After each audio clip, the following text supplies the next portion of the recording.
कधी विचार केला आहे का की आपलं शरीर केवळ हाडामांसाचा एक पुतळा नाही, तर ते एक दिव्य वाद्य आहे?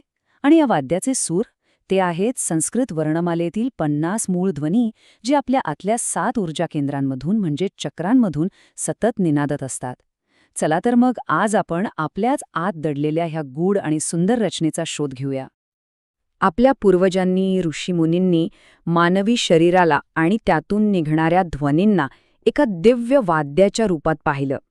आणि ही केवळ एक सुंदर कल्पना नाहीये, तर यामागे एक खूप गहन विज्ञान आहे. त्यांच्या मते आपलं शरीर एक असं माध्यम आहे ज्यात वैश्विक ध्वनी ऊर्जा सतत गुंजत असते. चला, यात जरा आणखी खोलवर जाऊया. आपण शरीराकडे 2 प्रकारे पाहू शकतो. एक तर झालं आपलं भौतिक शरीर, जे मांस आणि हाडांनी बनलेलं आहे. पण तांत्रिक परंपरेनुसार याच्या आत एक सूक्ष्म शरीर आहे. ऊर्जेच्या नाड्या आणि चक्रांचे एक अत्यंत गुंतागुंतीचं जाळं. म्हणजे आपल्या शरीराची एक प्रकारची एनर्जेटिक वायरिंगच आहे. आणि याच सूक्ष्म शरीरात आपल्या खऱ्या अस्तित्वाची आणि चेतनेची भाषा दडलेली आहे. आणि या सूक्ष्म शरीराची भाषा म्हणजे वर्णमाला. याचा शब्दशः अर्थ आहे अक्षरांची माळ. पण लक्षात घ्या, ही केवळ अक्षरं नाहीत.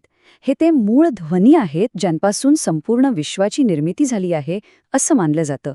म्हणूनच या अक्षरांना मातृका असंही म्हणतात, म्हणजे सृष्टी निर्माण करणाऱ्या देवी शक्तीची रूपं.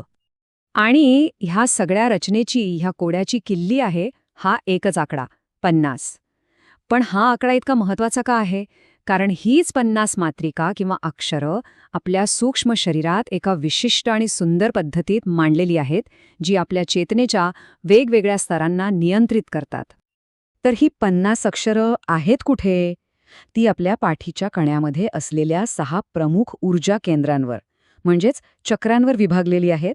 जसं इथे दिसतंय, प्रत्येक चक्राला कमळाच्या पाकळ्यांच्या रूपात दाखवलं जातं. या पाकळ्या म्हणजे दुसरं तिसरं काही नसून त्या चक्रामधून बाहेर पडणाऱ्या ऊर्जा नाड्या आहेत. आणि गंमत म्हणजे या 6 चक्रांच्या सगळ्या पाकळ्यांची बेरीज केली तर किती होते?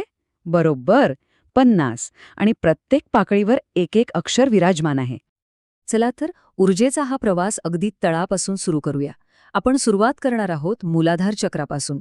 पाठीच्या कण्याच्या अगदी पायथ्याशी असलेलं हे चक्र आपल्या संपूर्ण ऊर्जा प्रणालीचा पाया आहे, आपल्या भौतिक अस्तित्वाचा आधार आहे. आणि या पायाला, या फाउंडेशनला शक्ती देणारे 4 ध्वनी याच्या पाकळ्यांवर आहेत: व, श, श आणि स. हे ध्वनी सर्वात मूलभूत पृथ्वी तत्वाशी संबंधित कंपने आहेत, जे आपल्याला भौतिक जगाशी घट्ट जोडून ठेवतात. आता ह्या पायावरून थोडं वर येऊया, स्वादिष्ठान चक्राकडे. हे आहे सर्जनशीलतेचं, भावनांचं आणि निर्मितीचं केंद्र, जिथे आपल्या भावना, आपली निर्मिती, सगळी क्रिएटिव्हिटी दडलेली आहे. या चक्राच्या 6 पाकळ्यांवर कोणते ध्वनी आहेत? ते आहेत ब, भ, म, य, र आणि ल. हे ध्वनी जलतत्वाशी आणि निर्मितीच्या प्रक्रियेशी जोडलेले आहेत. आपल्या ऊर्जेच्या प्रवासात आता आपण नाभीजवळ पोहोचतो, जिथे आहे मणिपूर चक्र. याला रत्नांचा शहर असंही म्हणतात. ही आहे आपल्या शरीरातली पॉवर हाऊस, आपल्या शक्ती, इच्छाशक्ती आणि आत्मविश्वासाचं केंद्र. शरीरातली ऊर्जा इथूनच सगळीकडे वितरित होते. इथे आहेत तब्बल 10 पाकळ्या आणि त्यावर ड पासून फ पर्यंतची 10 अक्षरं कंप पावत असतात. हे ध्वनी अग्नितत्वाचं आणि आपल्या आतल्या त्या शक्तीचं प्रतिनिधित्व करतात, जी आपल्याला काहीतरी करायला प्रवृत्त करते. आता आपण पोचलो आहोत आपल्या अस्तित्वाच्या केंद्रस्थानी, हृदयापाशी, अनाहत चक्रावर. या नावाचा अर्थच इतका सुंदर आहे. अनाहत म्हणजे असा आवाज जो कुठल्याही 2 वस्तूंच्या आघाताशिवाय निर्माण होतो. हा आपल्या आतला प्रेम, करुणा आणि संतुलनाचा नाद आहे. आणि या हृदयाच्या, या केंद्राच्या 12 पाकळ्यांवर आहेत क पासून ठ पर्यंतची ही 12 अक्षरं. हे ध्वनी वायुतत्वाशी आणि आपल्या हृदयातल्या भावनांच्या तरल स्पंदनांशी जोडलेले आहेत. हा ऊर्जेचा प्रवाह आता वर येतो गळ्याच्या ठिकाणी असलेल्या विशुद्धी चक्राकडे. हे शुद्धीकरणाचं केंद्र आहे. हे चक्र म्हणजे जणू काही एक पूल आहे, जो आपल्या खालच्या भौतिक केंद्रांना वरच्या आध्यात्मिक केंद्रांशी जोडतो. आपलं बोलणं, आपली अभिव्यक्ती इथूनच नियंत्रित होते. आणि इथे एक खूपच महत्वाची गोष्ट घडते. याच ठिकाणी सर्व 16 स्वर अ पासून आहापर्यंत विराजमान आहेत. आणि हे महत्वाचं का आहे? कारण स्वरांना भाषेचा आत्मा किंवा प्राण मानलं जातं. म्हणूनच अभिव्यक्तीचं केंद्र जे आपलं कंठ आहे तिथेच सर्व स्वरांना स्थान मिळालं आहे. आता या ऊर्ध्व प्रवाहात आपण पोहोचतो 2 भुवयांच्या मध्ये, आज्ञाचक्रावर, ज्याला आपण तिसरा डोळा म्हणूनही ओळखतो. हे आपल्या आतल्या आवाजाचं, आपल्या विवेकाचं आणि ज्ञानाचं केंद्र आहे. इथेच द्वैताचा अंत होऊन एकत्वाचा अनुभव यायला सुरुवात होते. याच्या 2 पाकळ्यांवर आहेत शेवटची 2 अक्षरं ह आणि क्ष. असं म्हणतात की ह म्हणजे शिव आणि क्ष म्हणजे शक्ती.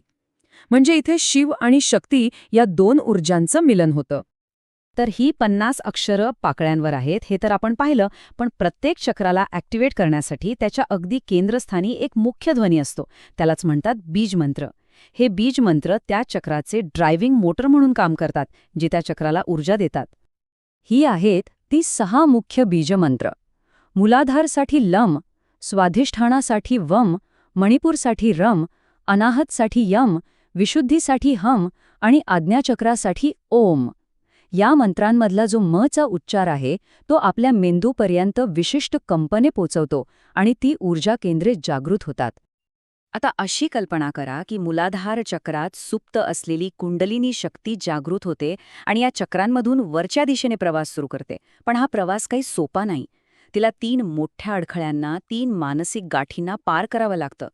ब्रह्मग्रंथी म्हणजे भौतिक आसक्तीची गाठ, विष्णुग्रंथी म्हणजे भावनिक आसक्ती आणि रुद्रग्रंथी म्हणजे अहंकार आणि मीपणाची गाठ.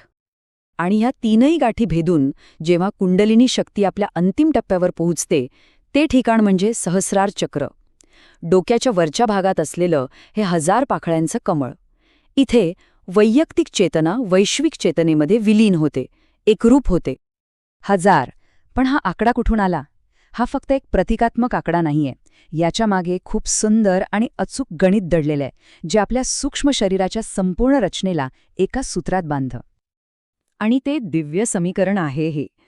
सहस्रारच्या ज्या 1000 पाकळ्या आहेत त्या म्हणजे दुसरं तिसरं काही नसून आपल्या 6 चक्रांमधले तेच 50 मूळ ध्वनी, जे इथे 20 वेळा रिपीट होतात. 50 गुणिले 20 झाले की नाही बरोबर 1000? याचा अर्थ इथे सर्व ऊर्जा, सर्व ध्वनी एकत्र येऊन परमानंदाच्या एका संपूर्ण अवस्थेत विलीन होतात.